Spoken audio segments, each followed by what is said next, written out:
In this video, we're going to show you how to lose weight as a petite female. So petite, by definition, is how tall you are if you're on the shorter side, not by how much you weigh. So this is going to be a step-by-step petite female fat loss blueprint that actually works. You will get results if you follow this. It's going to be honest advice, so just be prepared for that. So once we get started. Now, very simply, we need to firstly determine where are you in your body fat percentage. So the more overweight you are, the more aggressive you can go in calories. For argument's sake today, we're going to be picking someone at about the 25 to 27% body fat range, somewhere around this to this. But the goal is to get you down to like the 17 to maybe 20% range. So somewhere around in the middle between these two. So you can probably start to see a bit of ab definition. You'd be pretty comfortable, two-piece bikini by the time summer comes around, that kind of body shape, right? We're losing a bit more for aesthetic purposes, not so much only just for health. So let's look at the numbers. So over here, we're just doing a typical woman. So on average, maybe age 30, you could be 18, you could be 45. It doesn't make that much of a difference. 150 centimeters tall. This is going to put you about 5 foot. So we're pushing on the lower side here, right? Current weight is about 52-ish kilos, give or take a little bit.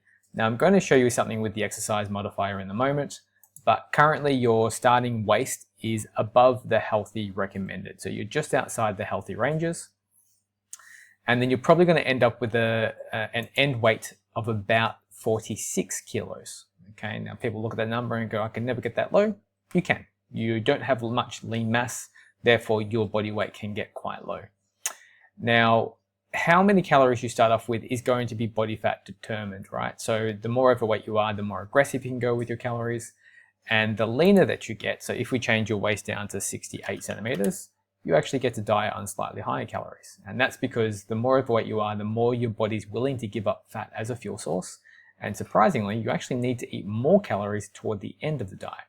So arguably, you would really never need to go long-term below 1,000 calories. Thousands like on the bottom side, right? Now, we are also going to be doing things like weight training and stepped, and I'm going to show you a reason why. So if you came to me and you're like, Shannon, I want to lose weight. I'm a petite female, but I don't want to do anything. I just want to sit at my desk, go to work, and I want to lose weight. The highest calories you're going to be allowed would be 1,100 just by going to work, living a 9-to-5 life, coming home. Mind you, you will lose muscle mass and you won't have the final look at the end that you're probably thinking that you're going to have. So from here, if we add in just some basic resistance training, so let's say you're doing 3 days a week training, which is something I recommend as a minimum. You go to a commercial gym, you train your bum off, right? It doesn't give you much extra. It's about an extra 150 calories a day, all right? Weight training itself really doesn't burn that many calories, especially as a small, petite female, all right? Now, from here, we want to be a healthy, active person. I recommend, by default, if you have a fat loss goal, even if you're morbidly obese, it doesn't matter who you are. This is just general across the board for every single person. You want 10,000 steps a day, 8,000 for health, 10,000 if you're trying to be more active. All right, and that's going to put us up into the more moderate activity. Right. Now, what that's going to do is give you more calories to work with. An extra 350 calories a day makes a huge difference to your appetite. Right? Walking doesn't have to be done in one big bout. It can be done broken up throughout the day. This is why I always recommend getting an at-home treadmill. They're fantastic. And you want to commit to doing 3 resistance training sessions per week, and you want to train hard in those sessions. Now, your recommended protein target based on this person's potential body weight is going to be 83 grams a day. I probably wouldn't recommend going lower than this, but you could eat higher than this if you wanted to. Surprisingly, you actually get a fair amount of carbohydrates. 186 grams a day is a decent chunk. And mind you, this is based on the target of 1,300 calories with a recommended fat intake of about 30 grams a day. Probably don't go below 30. Hormonal problems can start to arise if you do that for too long. If anything, if you're going to lower calories, you could go lower in the carbohydrates. That's generally where you would pull from. All right. For a rough estimation, BMI calories is about 1,100 calories a day, 1,140 calories a day, just to lay in bed, keep the lights on, right? And then weight maintenance, just to maintain weight, is going to be just shy of 1,700 calories a day. So this is getting 10,000 steps, doing 3 days of weight training, and going about your normal daily life. 1700 calories is not that much. And it's even worse if you do little to no exercise. You have a maintenance of about 1300, all right? I could do that in one meal. You are living with an unfair metabolism, right? It's just you aren't a large person. It is unfair. You just don't get to eat as many calories as people who are just on the taller side.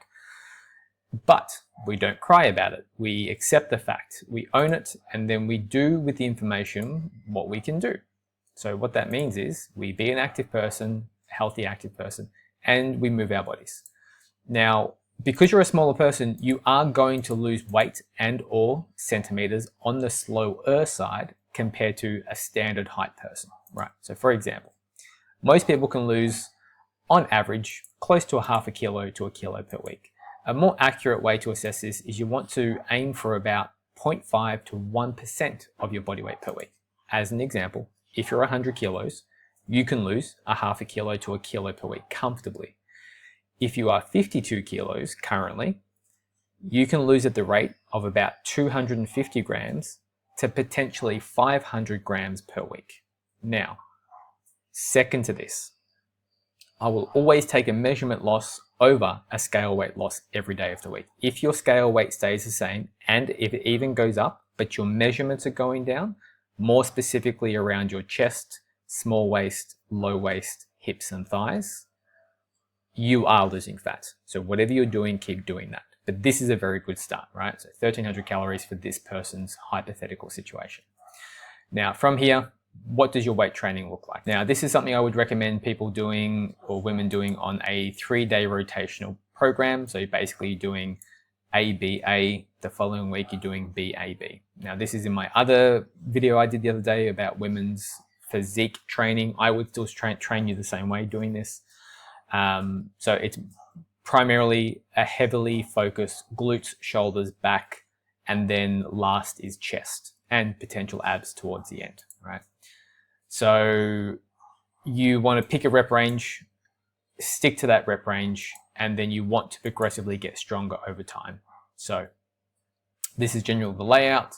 A lower body paired with an upper body, another upper body paired with a lower body, another lower body, another rear shoulder, and a bit of abs to finish off. Rep ranges vary a little bit, so heavy on the compound movements, moderate on things like pull downs and leg presses, and then you've got more metabolic work on the isolation exercises, so like rear delts, even lateral raises, and even abs, okay? Sessions, you're doing on average 3 sets per session. Some will be 4, because over the course of the week, you'll be doing, for example, A, B, and then A, right?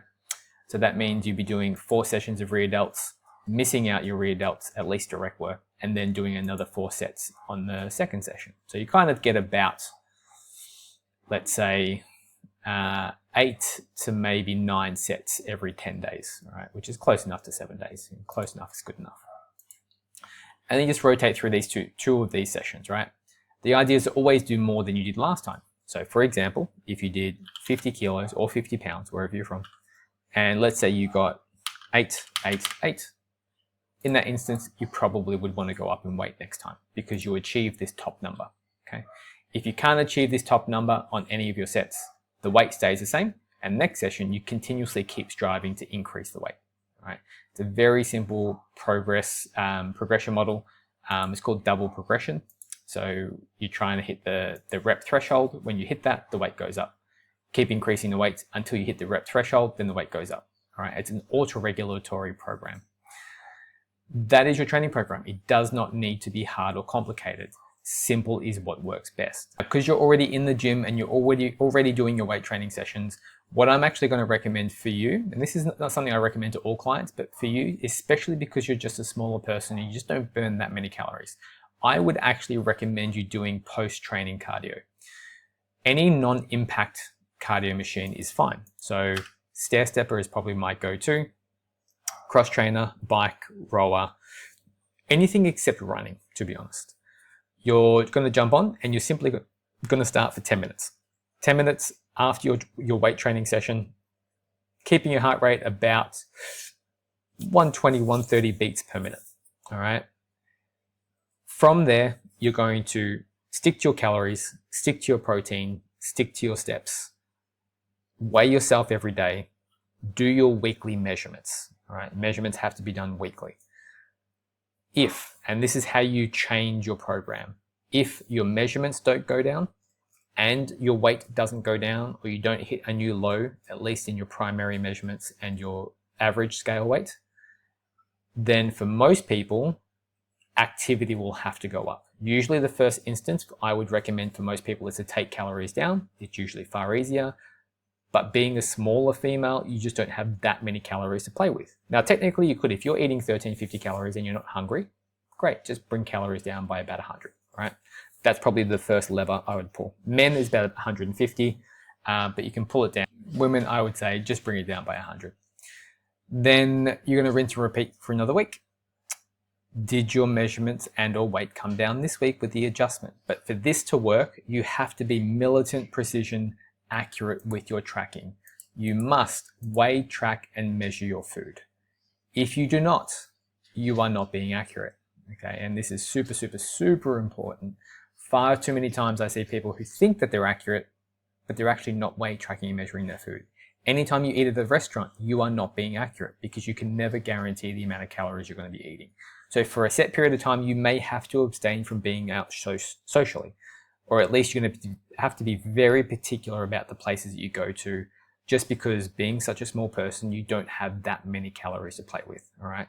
I would lock in for at least 4 weeks, maybe 6 weeks, and just make a really good dent in your progress. Then, once you've made some good progress, you can start to be a bit more flexible with your social eating events and start to try and trickle them back in here or there, all right? But you are not a large male. For me, my maintenance is like 2,400. For me to lose weight, I can just drop it down to 19, right? That's pretty straightforward. I can budget calories on a daily basis, take some here, take some there. Eating 1,400 calories, 1,300 calories, 1,200 calories doesn't leave you with much room, given the fact that you have a maintenance of about 1,600, right? You can easily wipe out an entire deficit in a day just by not tracking accurately, or just having a few little snacks, licks, bites, sips, sucks here or there, and then your entire day's gone. That's your potential results fat loss for that day. So you have to be even more particular about tracking your calories, more so than anyone. Right, so when you measure yourself, you do it on the same day, same time each week. These asterisk measurements are the ones I would usually do with clients. More specifically, your small waist is going to be the most important one, which is going to be in relation to this. When you track your weight, you always track your weight first thing in the morning, butt naked on the scale, before you eat or drink anything, preferably having gone to the toilet first. Then you just want to compare your weekly averages. And then generally this number, you're trying to keep this about 0.5 to 1% if possible. But again, I will always take a measurement loss over a scale weight loss every day of the week, because that means you're gaining muscle and you're losing fat, which is a better outcome overall. Okay. Now, how do you know that you've hit your 17 to 20%? So based on how tall you are, you're going to have a low limit healthy waist target. I talk about this in my programs all the time. People come to me and they're like, Shannon, I want to lose weight. But then they leave the program going, I hit my waist targets. So for this individual person, they're going to probably hit a waist target, small waist target for women, of about 57, right? So if you haven't hit this, you probably haven't hit that 17 to 20% body fat, okay? And that is it. It does not have to be any more complicated than this, all right? So you stick to your calories, you do it diligently for a week, you track it accurately, you hit your protein, you get your steps, you get your weight training, you do your post-workout cardio. You see it out for a week. If there is no changes, something has to change, right? You have to either increase activity or decrease calories. I preferably wouldn't do both at the same time. I would only change one variable. Now, if you don't get results hypothetically in the first week, don't give up. You just tweak it, okay? People just throw everything out the window thinking the entire program's broken, whereby you could just be 100 calorie difference in terms of starting to make incredible progress on a week-to-week basis. Now, if anyone tells you anything otherwise in terms of how many calories you should be eating, they are lying to you. I have been doing this for 15 years, and there are people, especially on YouTube, internet, TikTok, Instagram, wherever it is, and they will tell you that as a small petite female, you can eat 2,000, 2,200 calories and still lose weight. They are lying. They probably work and live in the fitness industry and probably do 5 cardio sessions a week, train 5 days a week, get 15,000 steps a day. Sure, if you are doing that amount of activity, you can probably still lose weight eating above 2,000 calories. For context, I am a PT, I work in the gym, I train 4 to 5 days a week, and my maintenance is about 24 to 2,500 calories. So don't get fooled into the eat more, lose more scenario. Yes, if you eat more whole foods, potentially, it just keeps you full, therefore it allows you to stick to lower calories. But as long as you're within these ranges, you are probably going to see consistent fat loss results most weeks. And if you are not seeing results and your calories are accurate, and as long as it was within these 2 ranges, so 1,300 ceiling, 1,000 floor, you're probably not tracking accurately. And I know, but Shannon, I eat 800 calories a day and I can't lose weight. No, you don't. You are not eating 800 calories a day because you cannot defy the laws of thermodynamics. It is physically impossible. And I don't care how much of a unique snowflake that you think that you are, all right? And this is honest talk because I want you to get results. And if there was an easier, faster way, I promise you, after 15 years of doing this, I would know about it 100% because I am lazy. And that is pretty much it. If you have any questions, let me know. Just so you know, obviously, I do this for a living. I work online. If you want me to do this for you, you can contact me at this email. There will be links in the description below, or you can message me on Instagram. But if you want me to do any other topics, shoot me a message and I'll see if I can squeeze in a video for you if it's a good topic. And that's all. All right, guys. Hope you found this helpful. Apply the principles, do the work, get the result. Talk to you in the next one.